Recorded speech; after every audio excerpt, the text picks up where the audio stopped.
और बच्चों को लायक बनाओ, खूब लायक बनाओ, पर बच्चों को इतना लायक भी मत बना देना कि एक दिन को माँ बाप को नालायक समझने लगे।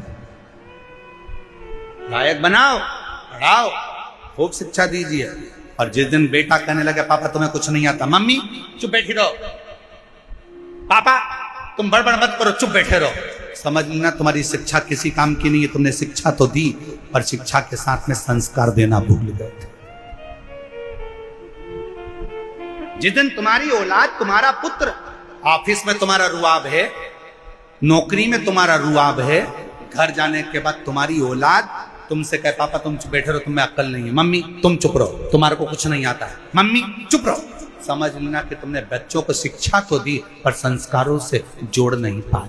तुम बच्चों को लायक तो बना दिए पर उसने तुमको नालायक समझ लिया। इसलिए याद रखना, अपने बुढ़ापे को सुधारने के लिए अपनी औलादों के सामने तुम्हारी पत्नी भले 8वीं फेल है पर बच्चों से हमेशा कहना कि तेरी माँ के बराबर कोई दुनिया में समझदार नहीं है, और अपने बच्चों के सामने कहना कि तेरे बाप के जैसा दुनिया में कोई समझदार नहीं है। अपने औलाद के सामने अपनी पत्नी का सम्मान करो, अपनी औलाद के सामने अपने पति का सम्मान करो। अगर आज पत्नी अपने पति को बच्चों के सामने कहेगी तेरे बाप में तो अकल ही नहीं है, तेरे बाप में तो अकल नहीं है, तो बच्चा भी वही सीखेगा। और बाप बोलेगा तेरी माँ में तो अकल नहीं है, तेरी माँ में तो अकल नहीं है, तो बच्चा भी वही सीखेगा। और एक दिन जब बच्चा बड़ा होगा तो माँ बाप दोनों को चुप करना चाहे।